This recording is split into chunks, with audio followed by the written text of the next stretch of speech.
Səpər. Abdori Francesca Sanna.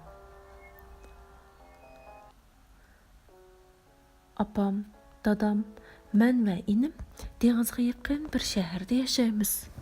Yazlıq tətilimizni davamlıq dengiz boyda qum oynab ötküzümüz.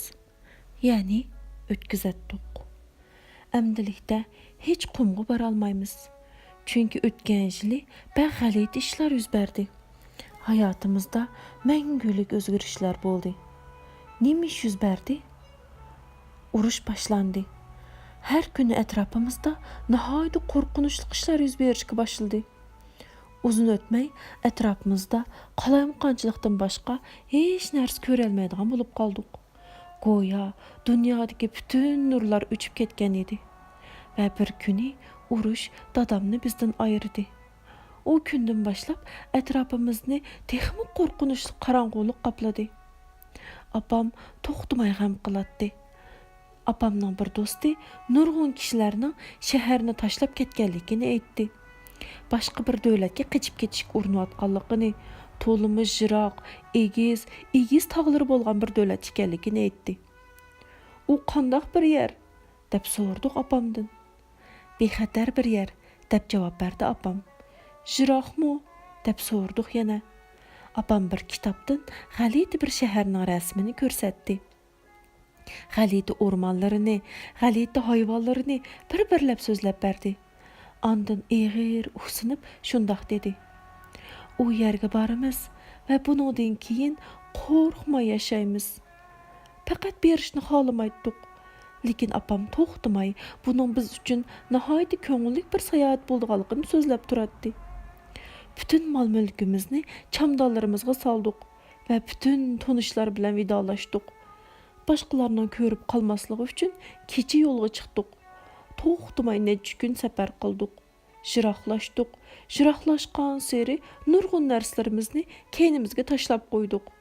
Ahırda çiğrağı keldik. Aldığımızda egiz bir tam bar idi ve onunla yamışıp ötüşümüz kerek idi. Tuyuqsuz, "Yok, çiğradın ötüşük ruhsat yok, derhal qaytib ketinglar" de varqırdı açıq yaman bir qaravul. Lekin ketadigan hiçbir yerimiz yok idi. Hem bek yerip ketken edik. Qarangı ormanda etrafdan kelgen korkunçluk avazlarını anlap bek mi korktum. Lekin apam yenimizde idi ve faqat korkqandaq qılmaydı. Apamның qoynuğa kirip közümüzni çim yumduq ve ahır uxlap qaldık. Örkirgen avazlar bilen tan uyğunub ketdik. Açıq yaman qaravullar bizni izlep atatdı.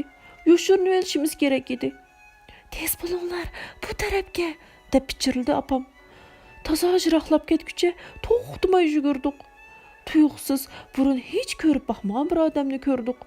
Apam o adamga biraz pul berdi. O adam bizni çigirden ötküzüp koydu.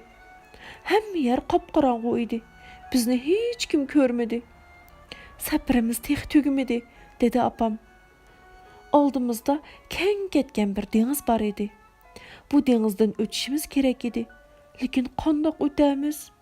Bermuda natunuş kişiler bilen bille kiçik bir kemiga olturduk. Qıstançılık ve her gün yağmur yağattı. Yol boyunca kemidikiler bilen bille çöçek yetiştik, anladık. Lekin Melike ve şahzadeler bilen tolgan çöçekler emas, belki denizden astığı yoşurunu algan, kemimiz öğürülüp kesse bizni yiyişini kütüp durgan korkunçluk vəhşi məxluqlar bilen tolgan çöçekler idi. Deniz dolqulları yükseldi. Kemimiz toxtumay silkin etdi. Goya bu deniz məngü tügməydiğanda qılatdı. Əmdilikdə başqa çöçekler etişqi başladık. Barmaqçı bolğan dövlətinin yap-yeşil ormanlarda usul oynavatqan melekiler var idi bu çöçeklerimizde. Bu güzel melekiler bizge vətənimizdeki uruşni ahırlaştırıqlı boladigan tılsımatlarını etip beretdi. Bir günü quyaş çıktı. Tuncu qitim quruqluqni gördük. Kemimiz ləppən qılıb ahır deniz qırğıqığı keldi. Apam şunca uzun səpərdə yenila birge bula alğanlığımız üçün tolumu bəxtli ikənligimizni aytdı. "Bu sen degen bexəttər yer şu mu?" dep sorduq apamdan. "Az qaldıq" dedi apam harğın aldı külümsirep durup. Bir neçə gündüz və kecha yana safarimiz davom qildi. Bir muncha chegirdan o'tdik. Poyezddan beshimni chiqarib, ko'k osmondagi xuddi bizni iz qo'lab kelayotgan qushlarga qaradim. Qushlarmi xuddi bizga o'xshash ko'chiyotdi.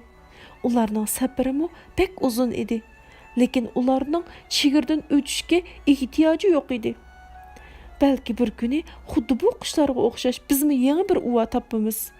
Hikoyamizni yangi boshdan boshlab yoza oladigan bexatar bir uva.